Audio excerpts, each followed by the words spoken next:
REET mains में जो विज्ञान का सिलेबस है, साइंस, उसको कंप्लीट करने के लिए अगर सबसे बेस्ट सोर्स है जो ऑथेंटिक भी है, जिससे क्वेश्चंस आते हैं, इजी भी है और पूरी तरह कवर करता है, तो वो है खुद की बोर्ड की किताबें। उनमें हम आरबीएससी पढ़ सकते हैं और एनसीईआरटी भी पढ़ सकते हैं। लेकिन वहाँ प्रॉब्लम यह है कि हम कौन सी किताब में हमारे जो टॉपिक है वो कहाँ पर किस चैप्टर में देखें। या तो हमारा जो टॉपिक का सीरीज़ है वो बिगड़ जाती है, या फिर किताब के चैप्टर्स की सीरीज़ बिगड़ जाती है, और इस तरह ये कंप्लीट नहीं हो पाता। इसके लिए ज़रूरी है एक महत्वपूर्ण रणनीति और पहले से एक प्लान तैयार करना, और ये पता लगा पाना कि कौन सा चैप्टर हमें कहाँ मिलने वाला है, कौन सा टॉपिक किस चैप्टर के किस पॉइंट के अंदर मिलने वाला है। इसके लिए हमने एक पीडीएफ तैयार कर रखी है जो आपके बेहद काम आएगी। तो सबसे पहले हम हमारे पहले टॉपिक को देखते हैं, जो कि है परमाणु, अणु, मोल संकल्पना, रासायनिक सूत्र, परमाणु की संरचना। इसको देखने के लिए हम अगर एनसीईआरटी पढ़ रहे हैं तो एनसीईआरटी के हमारे पास कक्षा 9 के 2 चैप्टर हैं, चैप्टर नंबर 3 परमाणु एवं अणु और चैप्टर नंबर 4 परमाणु की संरचना। लेकिन यहाँ ध्यान रखना है कि मोल संकल्पना और रासायनिक सूत्र ये एनसीईआरटी की क्लास 9 की परमाणु और अणु नाम का जो हमारे पास चैप्टर है उसी के अंदर मिल जाएंगे। अगर आप आरबीएससी पढ़ना चाहते हैं तो इसके लिए हमारे पास आरबीएससी के अंदर भी ये चैप्टर मौजूद है। आरबीएससी में क्लास 9 का चैप्टर नंबर 2, जिसमें पाठ का नाम है पदार्थ की संरचना एवं अणु, कार्नोट सिद्धांत, परमाणु और अणु, इसमें से हमें पढ़ना है। सारा चैप्टर नहीं पढ़ना है, कार्नोट सिद्धांत, परमाणु और अणु इतना ही पढ़ना आपको। आरबीएससी में क्लास 9 में ही हमारे पास तीसरे चैप्टर में परमाणु संरचना है, जिसको हम पढ़ेंगे। फिर है आरबीएससी की क्लास 9 में चौथा चैप्टर, जिसमें हम रासायनिक बंध और रासायनिक समीकरण जो चैप्टर है उसके अंदर से आपको केवल आयन, मूलक, संयोजकता और अणुसूत्र पढ़ना है। फिर हमारे पास आरबीएससी के अंदर ही कक्षा 6 में 5वां चैप्टर है, छोटा सा चैप्टर है, आओ पदार्थों को जाने। इसमें आपको सिर्फ परमाणु और अणु ही पढ़ना है, बाकी सारा छोड़ देना है, और वैसे भी बहुत छोटा चैप्टर है ये। अगर हम आरबीएससी में आगे चलते हैं तो क्लास 10 के अंदर 7वां चैप्टर है परमाणु सिद्धांत, तत्वों की आवर्ती वर्गीकरण एवं गुणधर्म। इसमें से हमें डाल्टन का परमाणु सिद्धांत, थॉमसन का परमाणु मॉडल, रदरफोर्ड का स्वर्ण पत्र प्रयोग और नील्स बोर की परिकल्पना, ये चीज़ें हमें पढ़नी है। इसके बाद हमारा जो दूसरा टॉपिक है तत्वों, यौगिक और मिश्रण, भौतिक और रासायनिक परिवर्तन। इसके अंदर एनसीईआरटी में क्लास 6 में, क्लास 7 में और क्लास 9 में, 6 में छठा चैप्टर और 7th में भी छठा चैप्टर और 9th में दूसरा चैप्टर हमें पढ़ना है। अब इसके अंदर ध्यान रखना है कि मिश्रण से संबंधित परिघटनाएं एवं भौतिक और रासायनिक परिवर्तन ही पढ़ने हैं आपको, तत्व और यौगिक। फिर हमारे पास वापस एनसीईआरटी क्लास 10th में तीसरा चैप्टर हमें मिलता है, जिसके अंदर हमें मिलेगी सक्रियता श्रेणी, धातु की प्राप्ति। एनसीईआरटी की क्लास 10th में चैप्टर नंबर 5 है, जिसके अंदर हमें तत्वों का आवर्ती वर्गीकरण देखने को मिलेगा। अब आरबीएससी की तरफ रुख करें। आरबीएससी में क्लास 10th में चैप्टर नंबर 7, आरबीएससी क्लास 7 में चैप्टर नंबर 3, जिसमें आपको केवल मिश्रण पढ़ना है। आरबीएससी क्लास 7 का चैप्टर नंबर 4, आरबीएससी क्लास 6 का चैप्टर नंबर 5, जिसमें सिर्फ तत्व, मिश्रण, यौगिक इनको पढ़ना है। इसके बाद जो तीसरा टॉपिक है रासायनिक अभिक्रियाएं एवं समीकरण, अपचयन एवं उपचयन। एनसीईआरटी में एक ही चैप्टर है क्लास 10th में, चैप्टर नंबर 1, जिसमें आपको ये पूरा मिल जाएगा। जबकि अगर आप आरबीएससी देखना चाहते हैं तो आरबीएससी में class 10th, class 9, class 8, 10th का छठा चैप्टर, 9th का चौथा चैप्टर, जिसमें से केवल रासायनिक समीकरण पढ़ना है, और क्लास 8 का चौथा चैप्टर। अगला टॉपिक हमारे पास बनता है अम्ल, क्षार और लवण एवं पीएच स्केल। एनसीईआरटी में क्लास 7 का 5वां चैप्टर, क्लास 10 का दूसरा चैप्टर, जबकि आरबीएससी में क्लास 7 इसका 5वां चैप्टर और क्लास 10th का भी 5वां चैप्टर।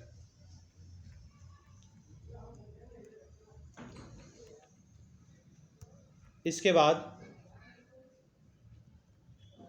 हमारे पास अगला है परमाणु और उसके यौगिक।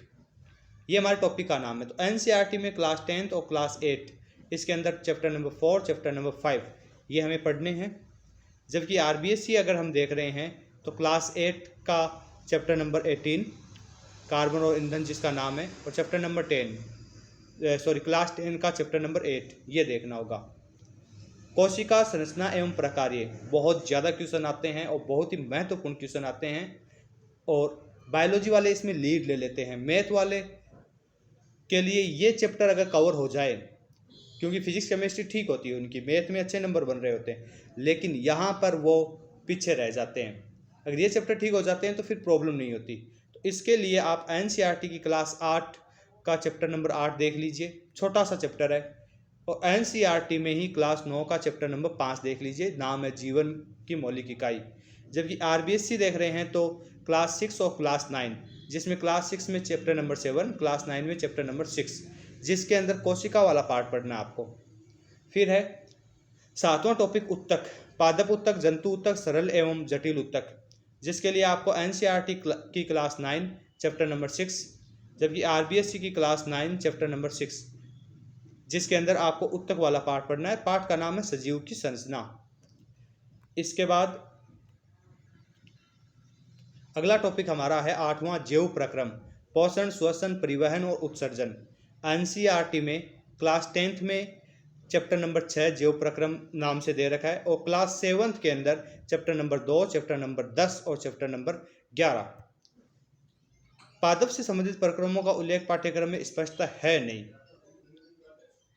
तो इसको अगर आप चाहें तो पढ़ लें, लेकिन पहले दूसरी चीज़ें कवर कर लीजिए। जबकि आरबीएससी हम देख रहे हैं तो आरबीएससी के अंदर क्लास 6 इसका 2nd चैप्टर, क्लास 9 8वां चैप्टर, क्लास 7 का 9वां चैप्टर, और क्लास 8 का चैप्टर नंबर 7। हमारा 9वां टॉपिक है नियंत्रण एवं समन्वय। नियंत्रण एवं समन्वय में एनसीईआरटी की क्लास 10th में चैप्टर नंबर 7 इसी नाम से पढ़ा है पूरा आपके पास, तो आप आराम से देख सकते हैं। और class 7 RBSC, class 10th RBSC 7th का 6ठा चैप्टर और 10th का दूसरा चैप्टर, जिसके अंतर तंत्रिका और अंतःस्रावी तंत्र आपको पढ़ना है। इसके बाद आरबीएससी क्लास 9 में एक और चैप्टर है, चैप्टर नंबर 8, जो सजीव और क्रियाएं हैं, जिसमें नियमन और परिवहन नाम के टॉपिक को आपका पढ़ना है। फिर हमारे पास है 10वां टॉपिक जीवों में जनन, जीवों में हार्मोन की भूमिका, जिसमें एनसीईआरटी में क्लास 8 का चैप्टर नंबर 9 है और चैप्टर नंबर 10 है, जबकि क्लास 10th का चैप्टर नंबर 8 है। अगर हम बात आरबीएससी की करें तो आरबीएससी में क्लास 9 जिसका चैप्टर नंबर 8 है, और आरबीएससी क्लास 10th का चैप्टर नंबर 2 है। जो चैप्टर 8 है 9th क्लास का, उसमें जनन वाला पार्ट पढ़ना है, जबकि 10th क्लास का चैप्टर नंबर 2 है जो कि मानव तंत्र है, उसमें भी जनन वाला पार्ट ही आपको पढ़ना है। इसके बाद हमारा 11वां टॉपिक है कि सूक्ष्म जीवों में फैलने वाले रोग, संक्रामक रोग। एनसीईआरटी अगर हम देख रहे हैं तो 8वीं क्लास और 9वीं क्लास दोनों में है। 8वीं क्लास का चैप्टर नंबर 2 है, जबकि 9वीं क्लास का चैप्टर नंबर 13 है, हम बीमार क्यों होते हैं। इसके बाद आरबीएससी की अगर बात करें तो कक्षा 6, 8 और 9, छठी में 5वां चैप्टर है सूक्ष्म, 8वां चैप्टर है सूक्ष्म जीव, 8वीं में भी 8वां चैप्टर है, और क्लास 9th में 14th नंबर चैप्टर है स्वास्थ्य एवं रोग एवं योग। योग आपको दरअसल नहीं पढ़ना है, लेकिन फिर भी सरसरी नज़र से देख लेना चाहिए। ये तो पता होना ही चाहिए कि योगा दिवस कब मनाया जाता है। ऐसी चीज़ें ऐसे नहीं कहा जा सकता कि ये सिलेबस के अंदर नहीं थी। इसके बाद अगला हमारा टॉपिक है भोजन के प्रमुख अवयव और उनकी कमी से होने वाले रोग तथा संतुलित भोजन। एनसीईआरटी के अंदर आपको छठी क्लास के अंदर चैप्टर नंबर 1 जो कि भोजन कहाँ से आता है, और चैप्टर नंबर 2 भोजन के घटक इसमें दे रखा है, बहुत शॉर्ट ब्रीफ में दे रखा है। मेरे ख्याल से आपको आरबीएससी इस मामले में ज़रूर पढ़नी चाहिए कुछ चैप्टर्स के लिए। क्लास 10 चैप्टर नंबर 1 भोजन एवं मानव स्वास्थ्य, क्लास 9 चैप्टर नंबर 14 स्वास्थ्य रोग एवं योग, इसमें संतुलित भोजन और उसके घटक, इनको आप पढ़ लीजिए।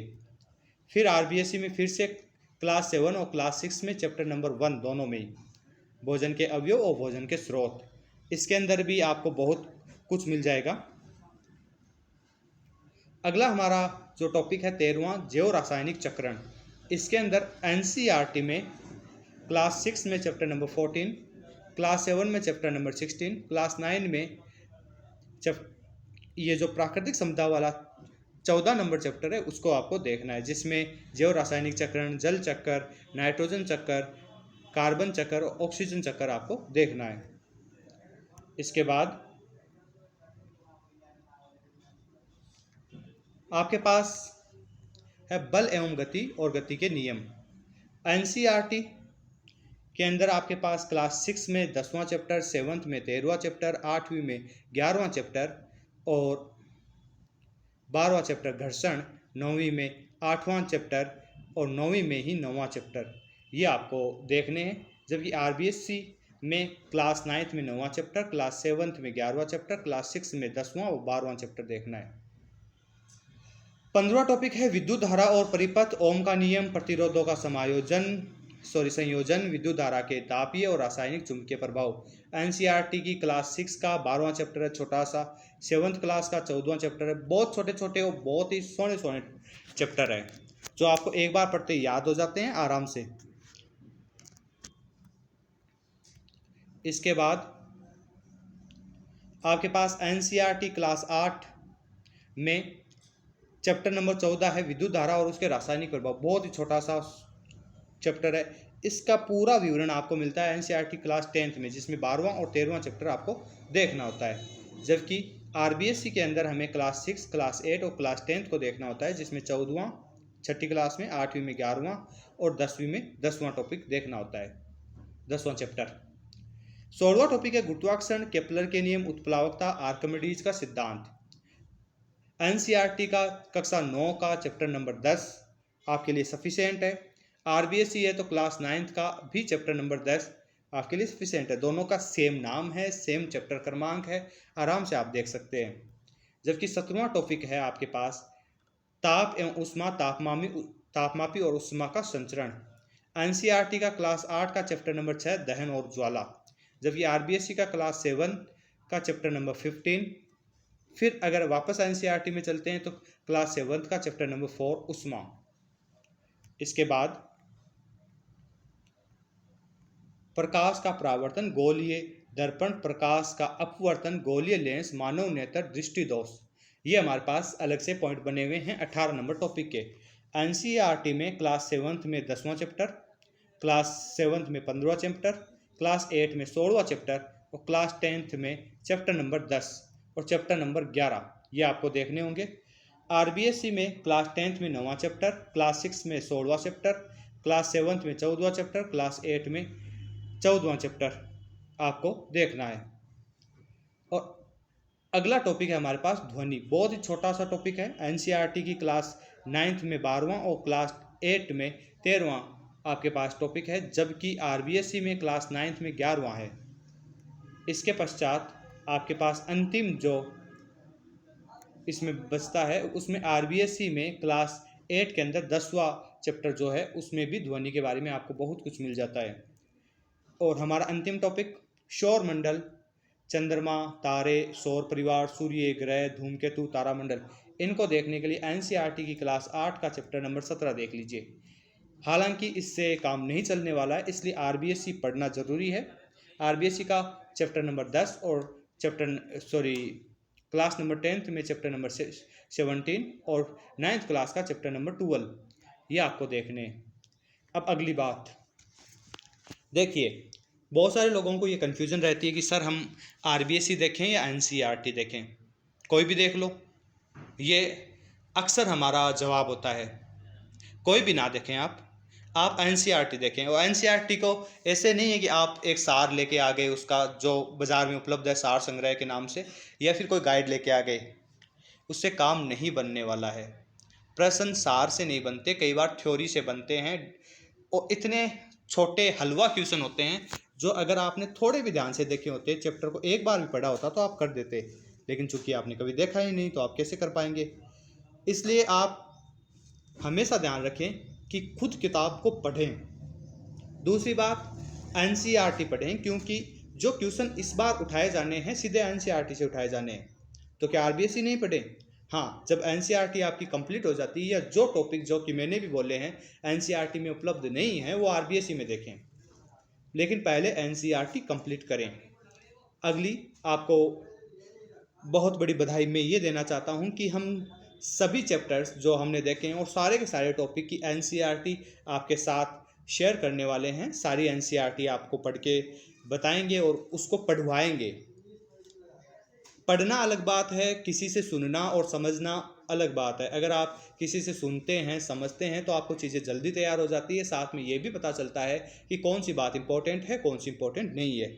इसके अलावा उनका हम एक नोट्स, हमारी टीम एक नोट्स तैयार करवा रही है, जो जो महत्वपूर्ण बातें, उन सारे नोट्स को आपके साथ शेयर किया जाएगा, आपको पढ़ाया जाएगा, और उसको रिवीजन मोड में आप रखिए। बार बार उस वीडियो को आप ईयरफोन के माध्यम से या किसी और माध्यम से सुनते रहिए। हम एक तरह से वो ऑडियो नोट्स आपके पास लाने वाले हैं और उसकी पीडीएफ तैयार करके हमारे टेलीग्राम ग्रुप में शेयर करने वाले हैं। ये पीडीएफ भी और आने वाले सभी वीडियोज़ की पीडीएफ हम आपको टेलीग्राम ग्रुप में शेयर करते रहेंगे, और जिसकी लिंक हम आपको इस वीडियो के डिस्क्रिप्शन में दे देंगे। इसके अलावा रीट मेंस जब तक कंप्लीट नहीं हो जाए आपका हम साथ नहीं छोड़ने वाले हैं, इसलिए बिंदास होकर तैयारी कीजिए। आप बस पढ़ने का ध्यान रखिए, पढ़ाना कैसे है, कहाँ से टॉपिक लाना है, कौन सा टॉपिक पढ़ना है, ये सारी हमारी जिम्मेदारी है। हमारी टीम इसके लिए लगी हुई है। धन्यवाद।